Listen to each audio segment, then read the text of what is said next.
KPBS On Demand is supported by the National Conflict Resolution Center. Geopolitics, a divisive election year, and strained budgets are all topics that can create tension in the workplace. NCRC can help workplace leaders navigate polarizing issues with the Culture, Communication, and Conflict Certificate. More at ncrconline.com. Good morning. I'm Debbie Cruz. It's Friday, October 28th, a milestone in the city's response to COVID. More on that next, but first, let's do the headlines.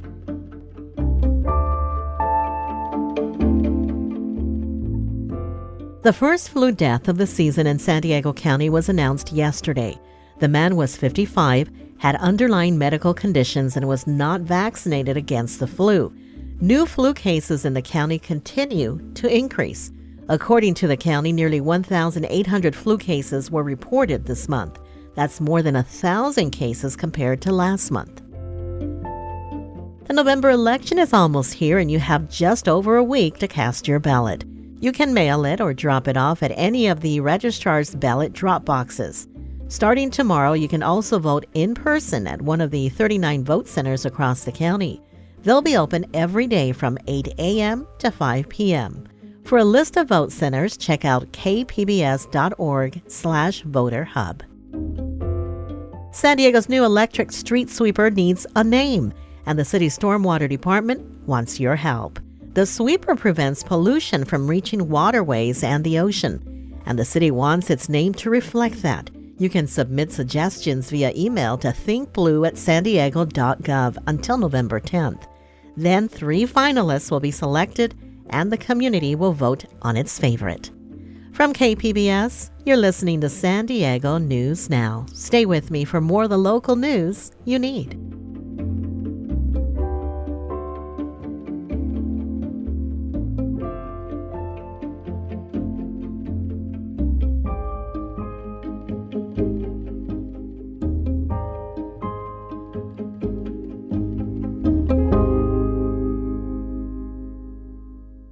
KPBS On Demand is supported by UC San Diego's Art Power, presenting cellist Joshua Roman, performing from his album Immunity, alongside music by J.S. Bach and more. Sunday, June 22nd at UC San Diego's Epstein Family Amphitheater. Reserve your tickets at artpower.ucsd.edu.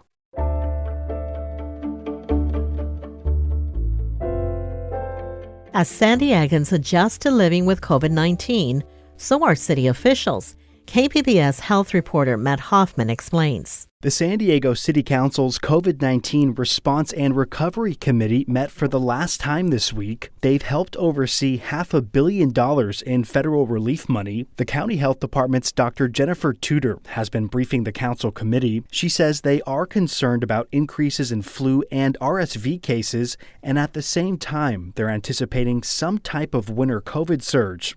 She says the Omicron subvariant BA.5 is still the dominant strain here, with vaccines and treatments still working well. This bivalent booster, what's called the updated booster, is really something giving us extra protection while we are still in this Omicron phase of variants. The committee's responsibilities will be transferred to the council's Economic Development and Intergovernmental Relations Committee. Matt Hoffman, KPBS News.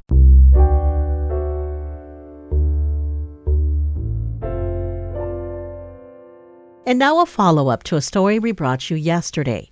San Diego County air pollution officials ordered a San Diego biofuel company to contain pungent odors that neighbors have been complaining about for nearly a year. But the fix won't come for 6 weeks. KPBS environment reporter Eric Anderson has details. Air Pollution Control District official Ruth Rodriguez-Figueroa is asking Barrio Logan residents to wait a bit longer. I'm asking for a little bit of patience and a little bit of time. Regulators are giving New Leaf Biofuel until December 9th to fix an odor problem that neighbors began complaining about last November. The smell comes from used cooking oil that the Barrio Logan firm turns into diesel fuel. And I live, like I said, directly across from this place, which puts me directly in the intensity zone. Peter Colon says the pungent smell is there all the time, but worst in the morning and evening. Regulators will meet again next month to check on the company's progress. The fan and filters have to be operating by December 9th. Eric Anderson, KPBS News.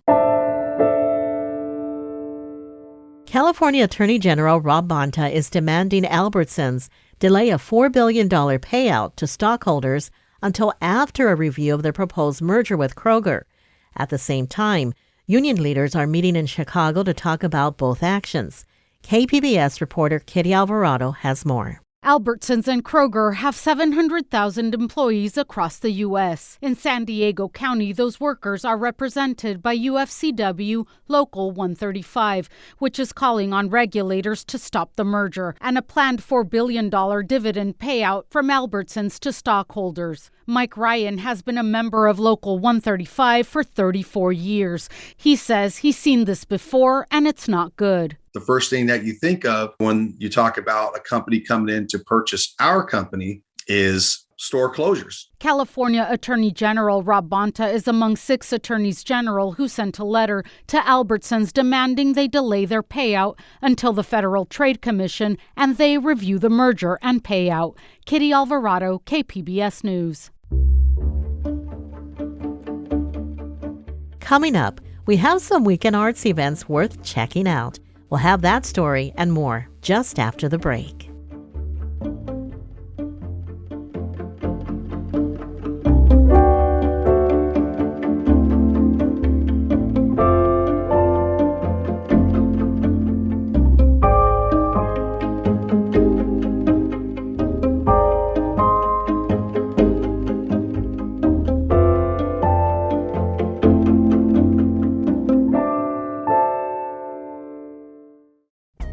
Now on the Finest podcast, the NPR Tiny Desk Contest. We bring you the history of the concert series and the competition and hear from artists behind our favorite local entries. We're just very tired of hearing music that doesn't represent the people or is very nonsense or just dumbing people down. People want to relate to the music that they're listening to. People want to hear people's stories or struggles. Listen now wherever you get your podcasts.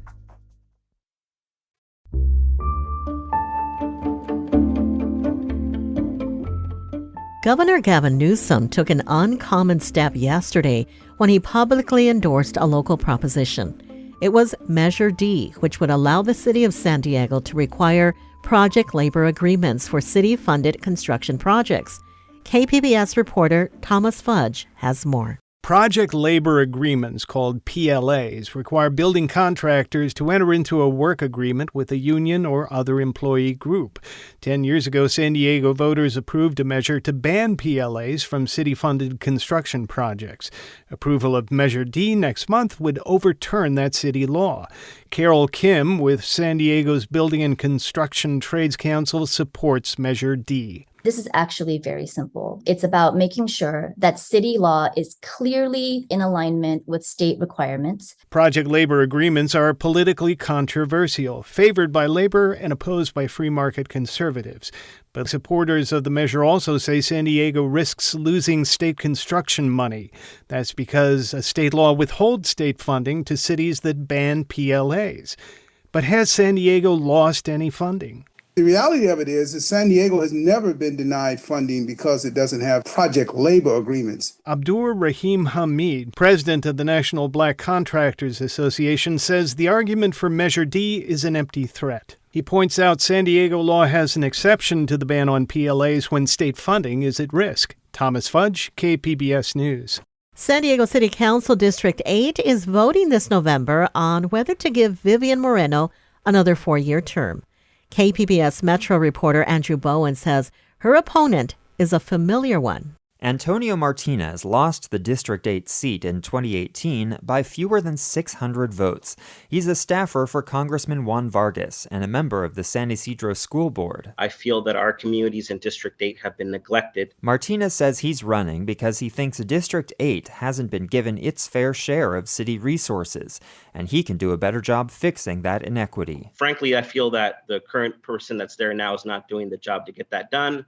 So I feel it's appropriate to, or necessary for me to put my hat in. One of the things that I often tell my colleagues is that we've been left behind. Incumbent councilmember Vivian Moreno agrees her constituents haven't seen the same level of investment as other communities.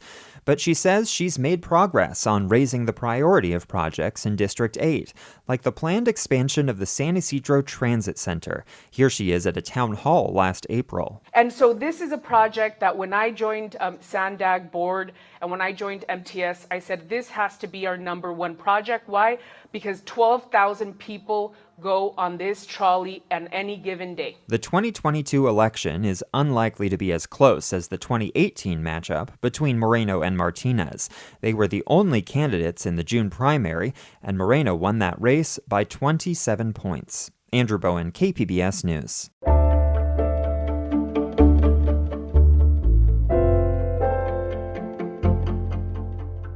San Diego Opera is premiering The Last Dream of Frida and Diego tomorrow. The new Spanish-language opera explores the relationship between iconic Mexican artists Frida Kahlo and Diego Rivera. It also uses the celebration of Dia de los Muertos, or Day of the Dead, as the backdrop for a love story that crosses into the afterlife. KPBS arts reporter Beth Accomando attended the dress rehearsal on Wednesday and has this preview. A picture might be worth 1,000 words, but a Frida Kahlo self-portrait speaks volumes about her life. She painted her autobiography always. Lorena Maza is directing The Last Dream of Frida and Diego. Her art was so personal. And I think the more personal, the more universal. And also because she depicted herself completely as a woman, and she was disabled, and the strength. She was never a victim. She dignified herself through her painting. Kahlo's intensely personal, often witty, and always boldly imaginative paintings reveal more about her life experience than any carefully researched biography. She just painted her reality. Mezzo-soprano Guadalupe Paz sings the role of Frida. People thought it was like surrealism, and it was not. She was like very original in that sense. And I think that appeals to us because when we see a painting of her, it's like she's talking or telling us a story about that moment in her life. Bringing Kahlo's story to life through opera fell into the hands of composer Gabriela Lina Frank and librettist Nilo Cruz. I heard a piece that Gabriela had composed, which the theme of it was the Day of the Dead. And when I heard the piece and heard the beautiful music, I said to her, that is the entry into this world. And we should not do a biopic of Diego and Frida, but maybe perhaps Frida coming back to the world on the Day of the Dead. Dia de Muertos, or Day of the Dead, gave them something to artistically build on, says Frank. The Day of the Dead is just incredible. There's an element of fantasy, there's an element of fiction that is more real than the nonfiction as a result. You have to stretch, I think, as an artist to be able to imagine a universe that doesn't really exist but seems very authentic. The dramatic trigger for the story is Rivera's last day on Earth, says Maza. He comes to the graveyard in Dia de Muertos to invoke Frida and call her back to help him cross to Mictlan, to the underworld, the Aztec underworld.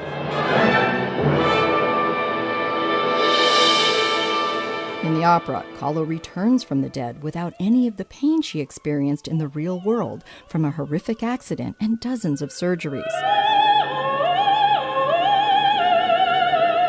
But she re-enters the world of the living with a warning, says Maza. But don't you dare touch Diego. Don't you dare touch your painting brushes. You cannot do that, because if you do that, you'll feel the agony again. But pain defined Kahlo's life and her art, says Paz. The relationship that she has on stage in this opera with the paintings is so beautiful, because in the moment that she finds the easel, she revisits like the pain. Kahlo discovers she cannot paint without the pain.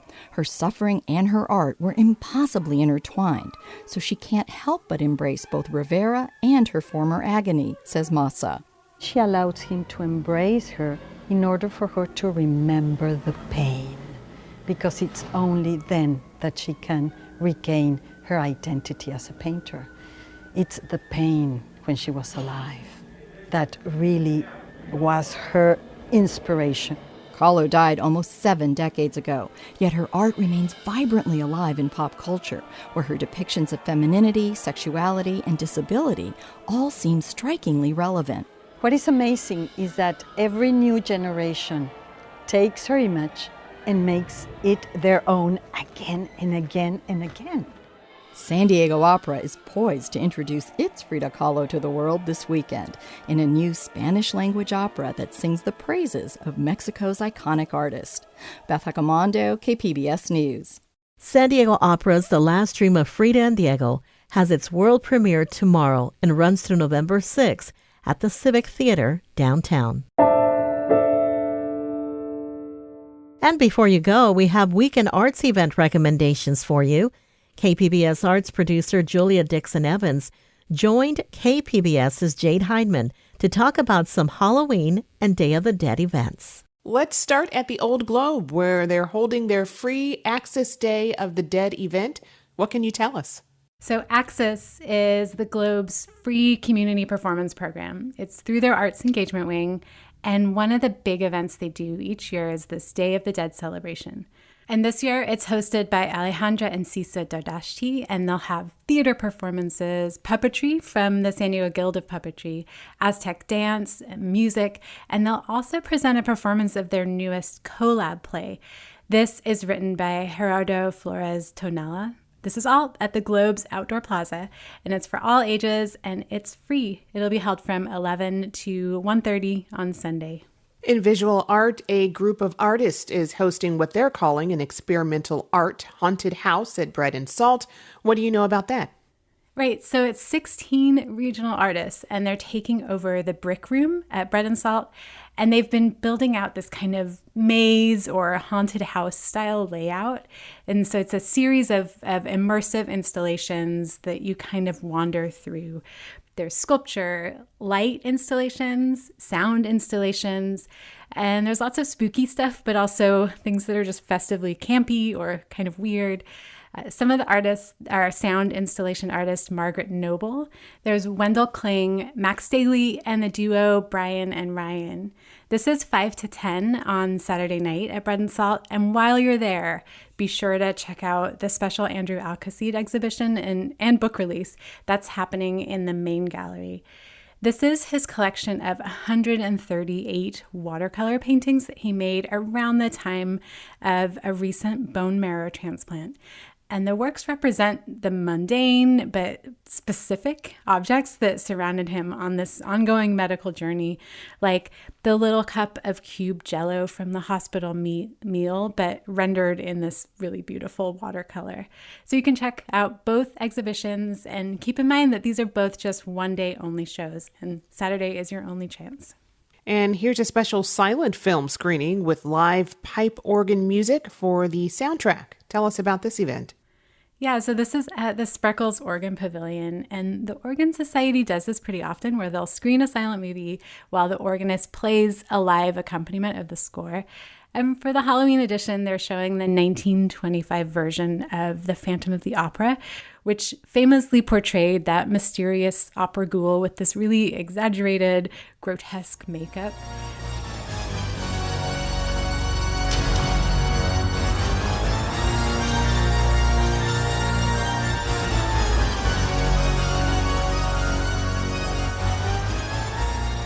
And if the Broadway version is more your style, before the screening, local opera singers Victoria Robertson and tenor Bernardo Bermudez will sing some of the tunes from Broadway, the Broadway version of Phantom of the Opera.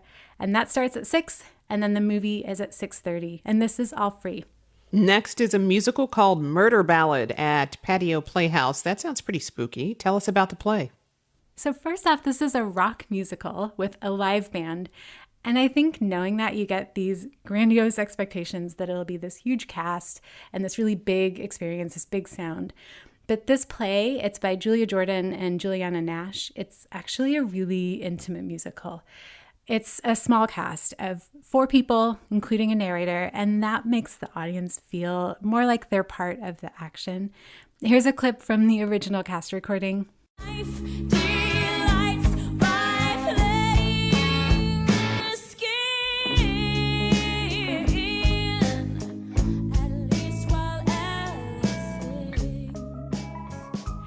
And of course, the subject matter here is definitely more moody. It's a heartbreak story about a happily married wife who turns to a former lover, this bad boy type bartender. And yes, there is a murder mystery. This is at Escondido's Patio Playhouse, and it runs through November 6th. The shows this weekend are 8 o'clock tonight and Saturday night, and then 2 p.m. on Sunday. That was KPBS arts producer Julia Dixon Evans speaking with KPBS Midday Edition host Jade Heidman. That's it for the podcast today. This podcast is produced by KPBS senior producer Brooke Ruth and producer Emmeline Mohebi. As always, you can find more San Diego news online at kpbs.org.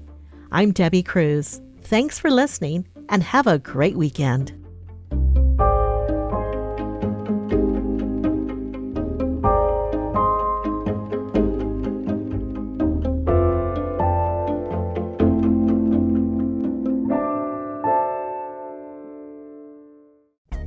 Now on the Finest podcast, the NPR Tiny Desk Contest. We bring you the history of the concert series and the competition and hear from artists behind our favorite local entries. We're just very tired of hearing music that doesn't represent the people or is very nonsense or just dumbing people down. People want to relate to the music that they're listening to. People want to hear people's stories or struggles. Listen now wherever you get your podcasts.